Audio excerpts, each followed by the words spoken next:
നവരാത്രി ആഘോഷങ്ങളോടനുബന്ധിച്ച് ക്ഷേത്രങ്ങളിലും വീടുകളിലും ബൊമ്മക്കൊലു ഒരുക്കിയുള്ള പ്രാർത്ഥനകൾ തുടങ്ങി. ബൊമ്മക്കൊലു ഒരുക്കുന്നതിലൂടെ വിദ്യാവിജയവും ഐശ്വര്യവും ഉണ്ടാകുമെന്നാണ് വിശ്വാസം.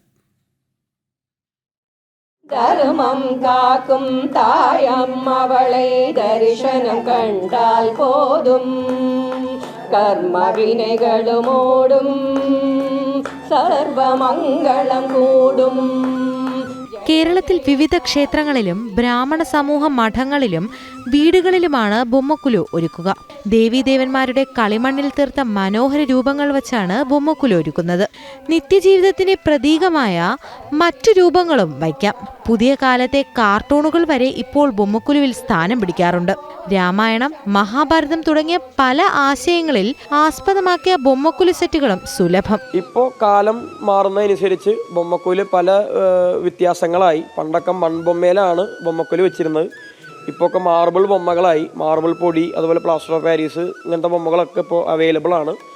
മൺബൊമ്മ തമിഴ്നാട് ഭാഗങ്ങളിലാണ് കുറച്ച് കിട്ടുന്നുണ്ട് ഇപ്പോൾ.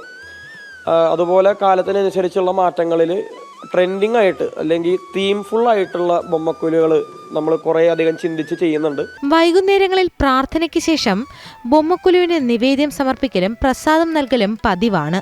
ബൊമ്മക്കൊലു കാണാൻ വീടുകളിലെത്തുന്ന അതിഥികൾക്ക് ഉപഹാരങ്ങളും നൽകും. ലക്ഷ്മി ദേവിയുടെ പ്രീതിപ്പെടുത്തലാണ് ഇതിലൂടെ ലക്ഷ്യമിടുന്നത്. ഈ നവരാത്രി ആഘോഷം എന്ന് പറയുമ്പോൾ പണ്ട് കാലത്ത് ഒരു ആചാരപ്രകാരം തുടങ്ങിയതാണ്. പിന്നീട് നമ്മളത് വികസിപ്പിച്ച് വന്നത് ഈ സംസ്കാരം നിലനിർത്തേണ്ട ഒരു ഉദ്ദേശം, സനാതനധർമ്മം സംസ്കാരം അത് നിലനിർത്തേണ്ട ഒരു ഉദ്ദേശത്തിലാണ്. പല വീടുകളിലും ഈ ആൾക്കാരില്ലാണ്ടായി ചെറിയ ചെറിയ ഫ്ലാറ്റൊക്കെ ആയപ്പോൾ ഈ പരിപാടി തന്നെ നിന്നുപോയി. എല്ലാ വീടുകളിലും തമിഴ് ബ്രാഹ്മണ ഗൃഹങ്ങളിലൊക്കെ ബൊമ്മക്കൊലു വെച്ചിരുന്നു. അത് പിന്നീട് നിന്നുപോയി. ആളില്ലാത്ത രണ്ടാളും ജോലിക്ക് പോകണവർ അങ്ങനെ നിന്നുപോയി.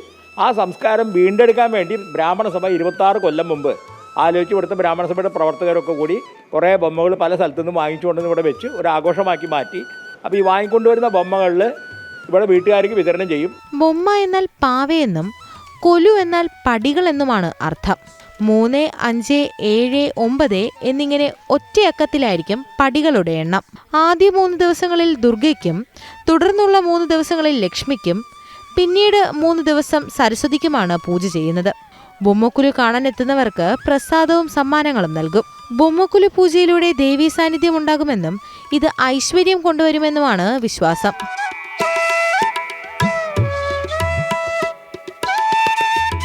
ജനം, തൃശൂർ.